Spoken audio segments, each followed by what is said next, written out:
적게 일하고 잘 사는 기술, 리처드 코치즘, 박미연 옮김, 트로이 목마 출판입니다. 이 책은 현대인들에게 부추기는 사회적인 분위기, 더 많이 일해야 되고 더 빨리 해야 하는 어떤 굴레에서 벗어나서 내가 본질적으로 원하는 것에 집중하고 더 만족스러운 삶을 위한 방법으로 80대 20의 법칙을 제시합니다. 현대인들의 삶은 너무 복잡하고 너무 바쁘고 그럼에도 불구하고 더 많이 뭔가를 해야 더 많이 성취할 것 같고 더 빨리 해야지 더 많은 것들을 성취할 것 같은 그런 어떤 굴레에서 벗어나서 정말 내가 원하는 거에 집중하고 그러면서 더 만족스러운 삶을 살 수 있는 법칙이라고 하니 매력적이지 않나요? 80대 20의 법칙이 무엇이고 그것이 우리의 삶을 어떻게 더 나은 삶으로 이끌 수 있는 건지 바로 책장을 넘겨볼게요. 여러분이 눌러주시는 구독과 좋아요는 책을 읽어드리는 저에게 큰 힘이 됩니다. 나는 80대 20 법칙의 발견자는 아니지만 80대 20 방법을 찬양하는 노래를 부르거나 이 법칙이 얼마나 경이로운지를 주저없이 말할 수 있다. 80대 20 방법은 경영과 경제 분야에서 증명된 소위 80대 20 법칙이라는 과학적인 원칙에 근거하고 있다. 말하자면 성과의 80%는 동기나 노력의 20%에서 나온다는 의미를 담고 있다.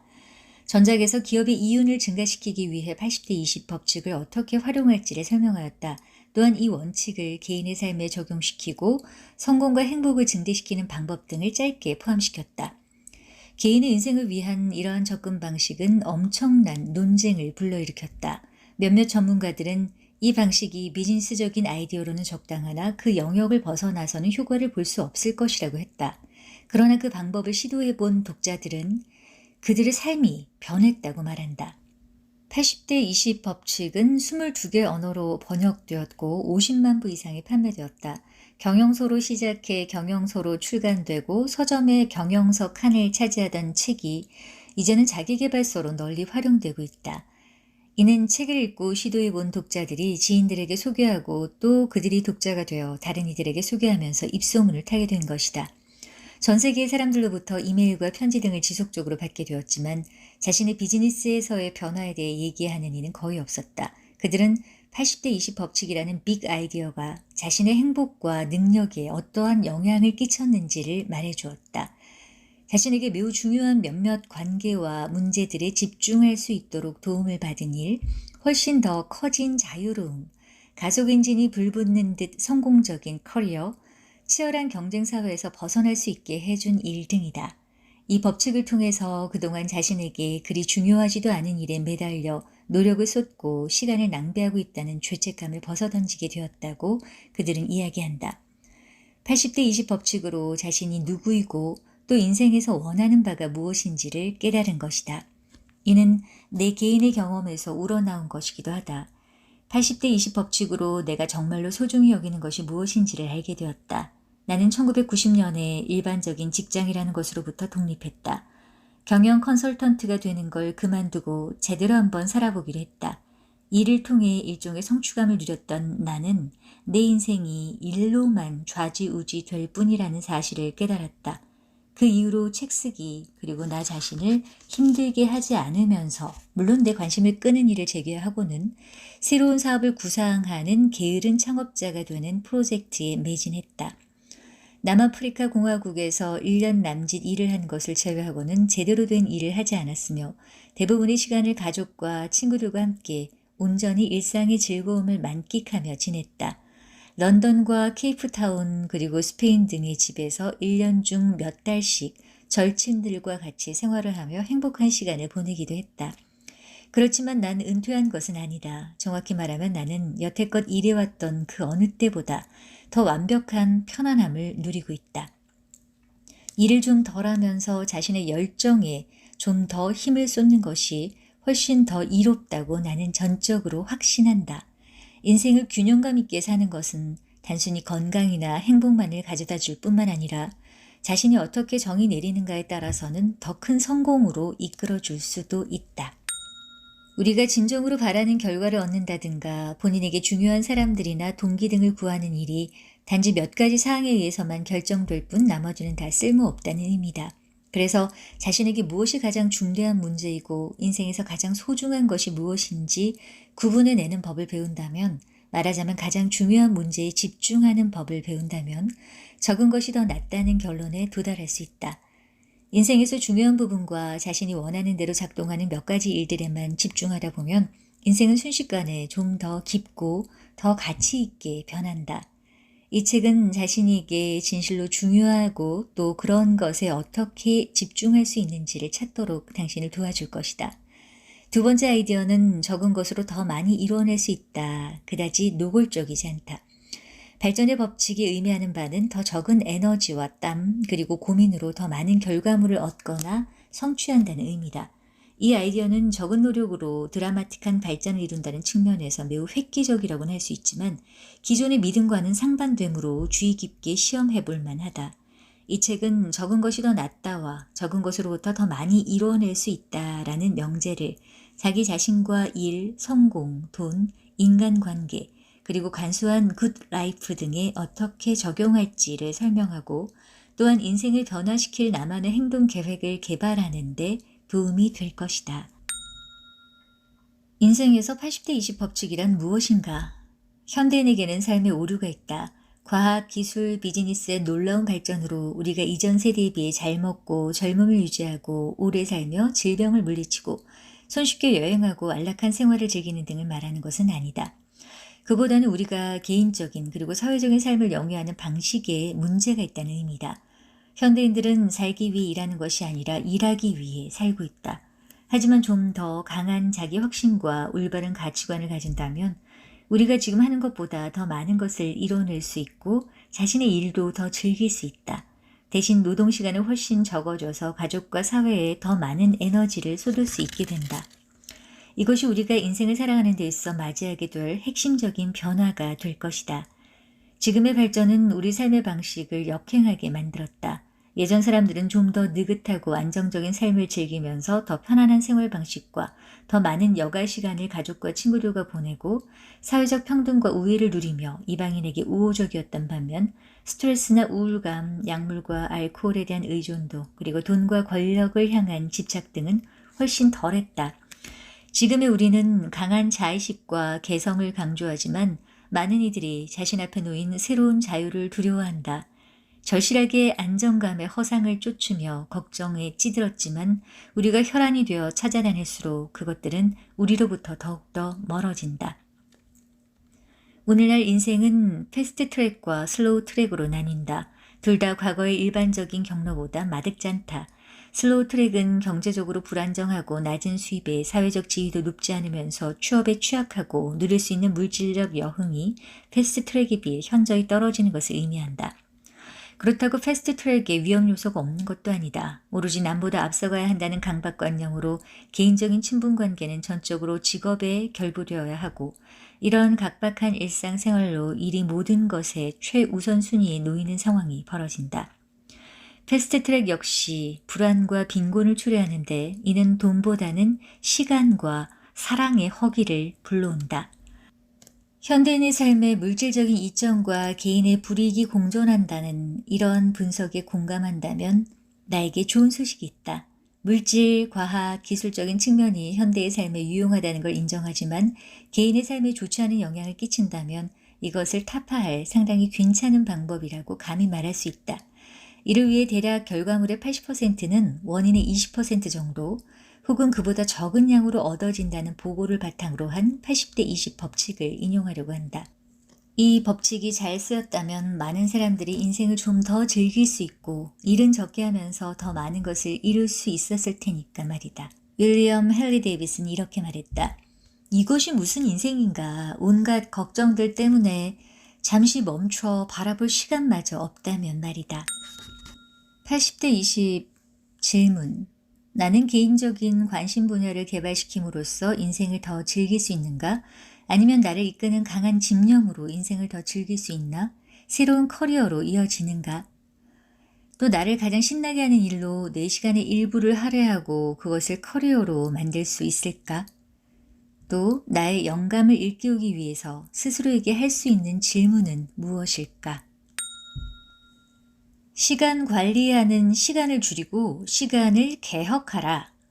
자신의 시간을 관리하려고 하지 마라. 우리는 자신에게 부족한 무언가를 관리하려고 애쓴다. 예컨대 돈 같은 것. 하지만 우리에게 시간은 부족하지 않다.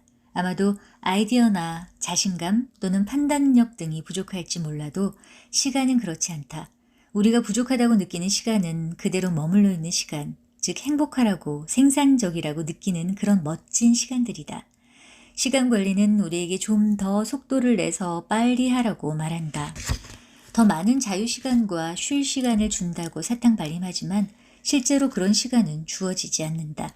그런 약속은 빨리 달리게 하는데 쓰이는 당근과 같아서 당나귀 마냥 빨리 가려고 발버둥 치지만 당근과 닿을 듯 말 듯한 거리만을 유지하게 할 뿐이다. 빨리 돌아가는 지금의 세상에서는 업무 시간은 길어지고 여가 시간도 없이 일해야 하며 압박감은 더해만 간다. 당나귀처럼 우리도 속아왔을 뿐이다.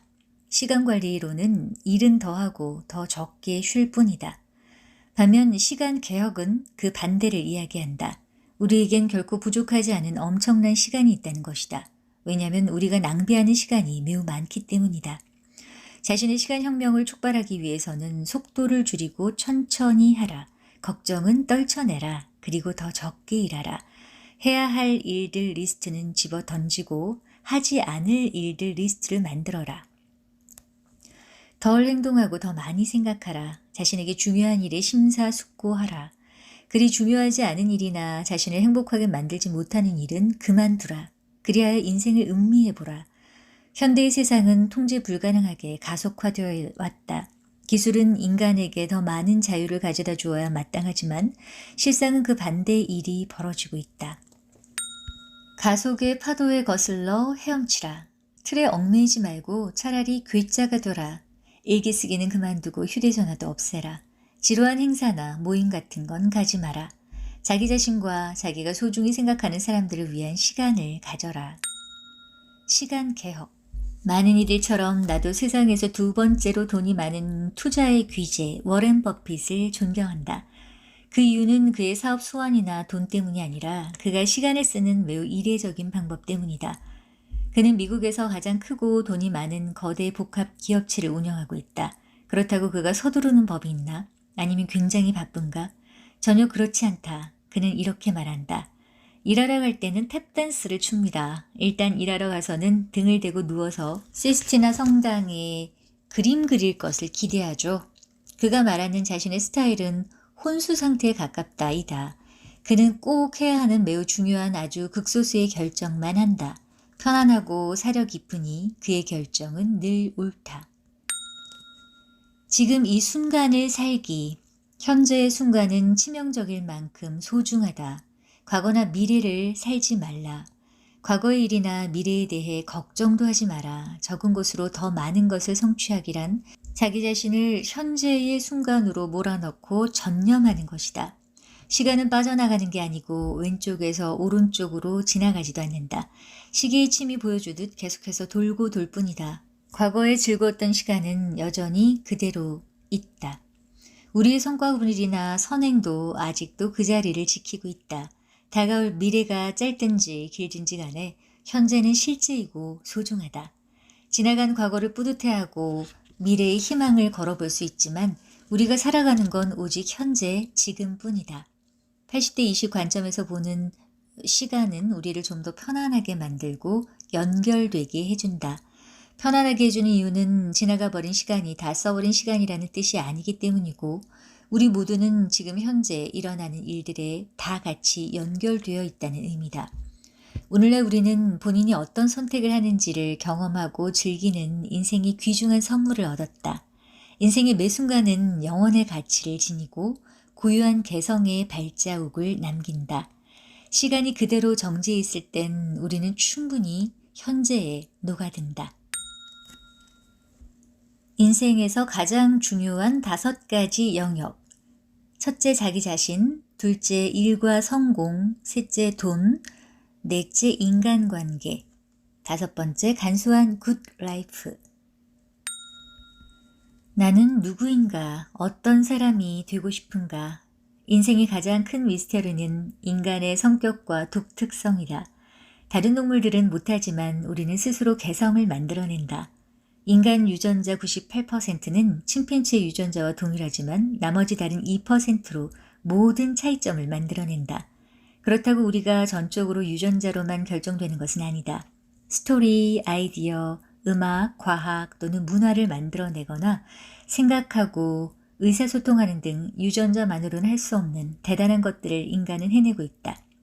우리는 자신만의 고유한 잠재력을 만들고 다듬어서 개별 주체가 되는 것을 지향한다. 우리는 각자가 다르게 또 예측 불가능하게 발전해왔다. 개성이란 다름을 의미한다. 다름은 다듬기, 빼기, 집중이 요구된다. 뚜렷이 구별되고 고유한 측면에 집중함으로써 다르게 된다. 그렇다. 우리는 단지 텅 빈 백지 상태가 아니다. 우리의 유전인자는 외모를 결정하고 다른 여러 문제에 의견을 피력한다. 자라면서 부모님과 가족들은 우리가 행동하고 사고하는데 무엇보다 우리 자신에 대해 생각하는데 영향을 끼친다. 선생님, 친구들, 종교 지도자, 직장 상사, 그리고 멘토들도 우리 인격의 틀을 잡아준다. 사회의 규범과 관념, 어울리는 사람들 무리 역시 우리에게 엄청난 영향을 미친다. 이러한 여러 요소들을 배제한다 하더라도 여전히 남아있는 것은 귀중하면서도 특이하다고 불리는 자아, 즉 자신만의 독특한 정체성과 자율성이다. 어떤 압박이 있더라도 우리는 자신의 품성을 유지한다. 지구상에 같은 사람은 아무도 없다. 크건 작건 우리는 반드시 세상에 영향을 끼치고 있으며 우리가 없었다면 세상은 지금처럼 달라지지 않았을 것이다. 우리는 빼기를 통해 개인이 되어간다. 적은 것이 더 많은 것이다. 우리에게는 진실성 없는, 그러니까 진짜 자신이 아닌 우리의 일부분, 배경, 부모님 또는 환경으로 얻어진 일부분이라도 떨쳐낼 수 있는 훌륭한 기회가 있다. 우리가 자기 자신에게 집중하기만 하면 다른 이들에 관한 생각이나 행동을 그만두게 된다. 그렇다면 이것은 손실인가? 양적인 면으로는 그렇다. 하지만 질적인 면에서는 결코 그렇지 않다. 질적인 면으로는 적은 것이 더 많은 것이다. 자신의 관심 분야를 좁힘으로써 이들을 좀 더 깊게 파고들고 좀 더 심도 있게 만들 수 있다. 또 독특함에 근거한 자신의 최고 분야에 집중함으로써 좀 더 독립적인 개체가 될 수 있고 좀 더 인간다워질 수도 있다. 우리는 자신의 재능과 독자성 그리고 무엇보다 인생을 깊이 그리고 독특하게 즐기는 능력에 집중해야 한다. 개성 개발하기는 자각하는 과정이라고 할 수 있다. 이는 자신이 어떤 사람인지 또 어떤 사람이 아닌지 그리고 자신이 어떤 사람이 되고 싶은지 아니면 되고 싶지 않은지를 결정하는 것과 관련된다. 자신이 가지고 있는 다른 점과 잘하는 분야를 연마하고 증대시킴으로써 또 신중한 결정과 행동을 통해서 우리는 뚜렷이 구별되는 개성을 갖게 된다. 집중과 개성이 행복을 가져다 준다. 행복은 결코 자신 밖에 있는 것이 아니다. 자신 안에 있다. 정신과 감정 그리고 스스로를 어떻게 생각하는지가 우리를 행복하게도 불행하게도 만든다. 높은 자존감과 자부심을 가지면 행복하다. 자존감은 종종 약물이나 술, 감언이설 또는 자기 기만 등으로 일시적으로 높아질 수도 있다. 하지만 높은 자존감을 지키기 위한 믿을만하면서 오래가는 방법은 자기 자신의 최대 장점을 잘 보살피는 것이다.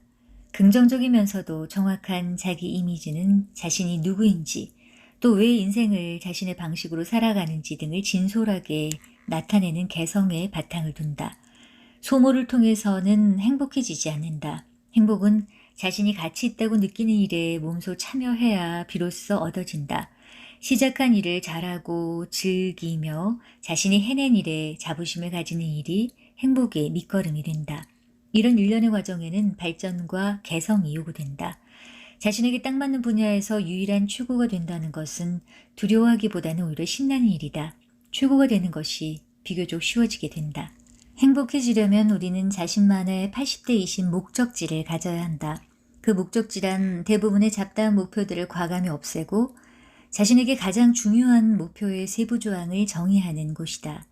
80대 20 목적지에 집중하기는 적은 것이 많은 것이다 라는 수수께끼를 자신만의 방식으로 푼다는 의미다. 자신을 가장 행복하게 해주는 핵심 사항과 결과물은 무엇인가? 나머지 다른 모든 것들을 걱정하지 않고 자신이 반드시 집중하고 키워야 할 장점들은 무엇인가? 80대 20 목적지는 모든 가능한 목적지 중에 매우 작은 부분에 불과하지만 이것은 자신의 성향과 가장 깊숙한 곳에 자리 잡은 욕망의 중심이 있다. 진심으로 80대 20 목적지에 집중한다면 적은 것으로 많은 것을 이뤄내는 일이 가능해진다. 만약 당신이 대단히 선별력 있고 자신에게 매우 중요한 몇 가지만을 알아낸다면 당신의 인생은 많은 문제들을 걱정했던 예전보다 훨씬 더 목적과 의미를 지니게 될 것이다. 그래서 당신은 어떤 사람이 또 무엇이 되고 싶은가? 이 모든 억지스러운 행동과 역할에 관련된 모든 부담감을 벗어 던져버린다면 본연의 나는 누구인가? 내 최고의 20%는 무엇인가? 일과 성공 즐기기. 우리는 현실을 자신이 더 선호하는 쪽으로 변화시킬 수 있다. 현대 문명의 전체적인 구조인 고된 일, 육체적인 힘, 반복 재생 또는 장시간의 일에 의해서가 아니라 통찰력, 영감, 창의성, 독창성, 그리고 진취성 등에 의해서 말이다.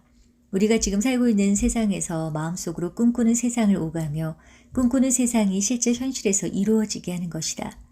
인류 전체의 참인 것은 개인에게도 참이 될 수 있다. 가장 성공한 사람들은 땀과 눈물이 아니라 아이디어와 열정으로 세상을 변화시킨다. 직장에서 고된 일을 하며 보내는 시간보다는 자신만의 독창성과 창의성을 발휘할 수 있는 다른 시각, 그리고 번뜩이는 아이디어가 더 중요하다. 성공은 생각에서 시작해 그 생각에 따라 행동하는 데서 이루어진다. 그러므로 항상 열심히 일해야 하고 성공하려면 불미스러운 일도 감수해야 한다고 믿고 있다면 다시 생각하라. 대학 중퇴자이자 마이크로소프트 창업자인 빌 게이츠가 힘든 노동을 통해 전 세계에서 가장 큰 부자가 되었다고 생각하는가? 엄청난 투자자이자 세계 최고 부호 중 한 명인 워렌 버핏이 힘들게 일했나? 언론계의 거물 오프라 윈프리나 루퍼트 머덕은 어떤가? 도대체 그들은 뭐가 다른가? 고군분투하겠다는 다짐인가? 아니면 멋진 새 아이디어인가? 그렇다면 존 F. 케네디, 윈스턴 처칠, 알버트 아인슈타인, 찰스 다윈, 윌리엄 셰익스피어, 크리스토프 콜럼버스는 어땠나? 이런 대가들은 단지 책상에만 매달려 있지 않았다. 그들이 한 일은 현재 자신에게 벌어지는 부차적이면서도 힘든 일에 시간을 낭비하는 게 아니라 자신의 창의력과 리더십이 발휘되는 매우 중요한 몇 가지 문제에만 에너지의 대부분을 쏟았다. 성공하는 데는 힘든 방법과 쉬운 방법이 있다. 힘든 방법은 오랜 시간 동안 열심히 공부하고 몇십 년 동안 일주일에 60시간 이상 꾸준히 일하며 자신이 남들에게 보여지는 이미지에 엄청 신경을 쓰면서 조직 피라미드에 매달려 꾸역꾸역 올라가면 된다. 지금 하고 있는 기분 좋은 희생은 미래에는 훨씬 더 행복해질 것이라는 희망이 된다. 엄청난 일을 시도해서 엄청난 비용을 지불하면 엄청난 결과를 얻을 수 있다는 희망이다. 대신에 80대 20 방법은 쉽다. 어느 누구나 할 수 있다. 제대로 교육을 받을 기회가 없었거나 대단한 커리어를 갖지 못한 이들도 가능하다. 발상을 대전환하면 된다. 즉 보상과 노력을 분리하라. 자신이 원하는 결과물에 초점을 맞추고 가장 적은 노력과 가장 적은 희생, 그리고 가장 큰 기쁨으로 그것을 얻는 가장 쉬운 방법을 찾는 데 집중하라. 엄청난 노력을 들이지 않고도 엄청난 결과가 나오는 것에 전심전력하라. 효율적이되 편안해져라. 먼저 결과에 염두를 두라. 그런 다음 최소한의 노력만으로 그 결과물을 얻으라. 적은 것으로 많은 것을 이뤄내기를 추구하는 것은 현대의 삶과 대립하고 있기 때문에 더 많은 것으로 더 많은 것을 이루겠다는 관념의 쳇바퀴에서 빠져나오려는 노력을 끊임없이 해야 한다. 그렇다면 이것은 왜 이리 어렵게 느껴질까? 여기에는 세 가지 이유가 있다. 우리의 욕망은 끝이 없고 모순된다. 우리는 더 많은 것이 더 낫다고 생각되도록 길들여져 있다. 우리는 남과 자신을 비교한다. 친구들이 부자가 되면 우린 그보다 뒤처지고 싶지 않다. 이웃이 새 차를 사면 지금 가지고 있는 차가 무척 만족스러워도 나 역시 새 차를 사야 한다. 이미 요트를 가지고 있을 만큼 부유해도 옆에 정박해 있는 요트가 더 크고 강력한 레이더를 장착했다는 사실을 금방 눈치챈다. 우리의 대부분은 야망, 노력, 고군분투 등을 좋다고 믿어서 우리 역시 자신의 능력을 길러서 출세해야 한다고 생각한다. 경쟁하지 않거나 더 나아가기 위해 애쓰지 않으면 죄책감을 느낀다. 그러나 이런 느낌이 들기 시작하면 가벼운 마음으로 쳇바퀴를 떠나야 한다. 대개 긍정적인 사고는 타고난 낙천주의자인 소수의 사람들에게는 효과적일 수 있지만 그들 대부분은 그런 도움을 필요로 하지 않는다. 많은 자기가 뱃속 구루들이 전해주는 조언을 담은 긍정적인 사고의 모순은 다소 비현실적이고 또 우리 감정을 부정하는 쪽으로 이끄는 데 있다. 파트로 매주를 쓴다고 자신을 기만하는 일은 오랫동안 그리 효과적이지 않다. 삶에서 자신이 어떻게 느끼는지를 매우 쉽게 그리고 빨리 바꿀 수도 없고 또 그럴 필요도 없다. 우리 모두는 부정적인 감정들을 가지게 마련이다. 우울하고 안달나고 화가 나거나 위축되는 감정들. 그러나 이런 감정들이 값진 이유는 그것들이 우리에게 유용한 것을 말해주기 때문이다. 감정이란 있는 그대로 인정하는 것이지 구깃구깃 뭉개서는 안 된다. 우리는 신중하고 충분한 사고를 통해서 감정을 말하는 데 활용하고 감정들이 왜 그런지 이유를 물어야 한다. 감정을 마치 자신에게 반대하는 사람 대하듯 하라. 그런 감정들을 방해하는 대신에 그들과 차 한 잔을 기울여 보고 그것들이 말하도록 내버려둬서 자신의 감정으로 받아들이되 긍정적인 행동으로 풀어나가면 된다. 빅터 프랭클은 자신의 감정을 부정하지 않았다. 그 책은 수용소에서 삶의 공포를 현실적이면서도 암울하게 그려내고 있다. 여전히 그는 자신에게 묻는다고 했다. 계속해서 살아야만 하는 이유를 댈 만한 일들로 내가 무엇을 할 수 있었을까? 그래서 그는 행동했다. 가장 침울하고 배고프고 육체적인 고문을 당하던 그 순간에도 그는 행동했다. 그는 긍정적으로 생각하려고 하지 않고 단지 긍정적으로 행동하려고 노력했다. 그는 다른 사람들도 긍정적으로 행동하려고 했다고 서술했다. 수용소에서 삶의 경험이 인간은 행동을 선택할 수 있다는 것을 보여주었다. 집단 수용소에서 있었던 우리는 한 사람이 막사로 걸어 들어와 다른 사람들을 위로하고 자신의 마지막 남은 빵을 나눠주었던 걸 기억한다. 집단 수용소에서 있던 수용자들도 긍정적인 행동을 할 수 있는데 왜 우리가 못하겠는가? 기분이 울적할 때 기분을 바꾸게 해줄 긍정적인 행동이 무엇인지 생각해보라. 난감한 상황에 처했을 때는 아래의 방법을 시도해보는 것도 좋다. 거울에 비친 자신에게 똑바른 자세로 서서 스트레칭을 하고 미소를 지어 보인다. 그리고는 다른 사람에게도 미소 지어 보인다. 설령 낯선 이에게라도 말이다. 오랫동안 산책을 하거나 다른 운동을 한다. 또 친절한 행동을 한다. 자신의 상황이나 기분이 나쁘더라도 우리는 몇 가지 80대 20 행동들로 삶을 바꿀 수 있다. 비교적 쉬운 행동으로 우리 자신의 행복이나 주위 다른 사람들의 행복에도 큰 변화를 이끌어낼 수 있다.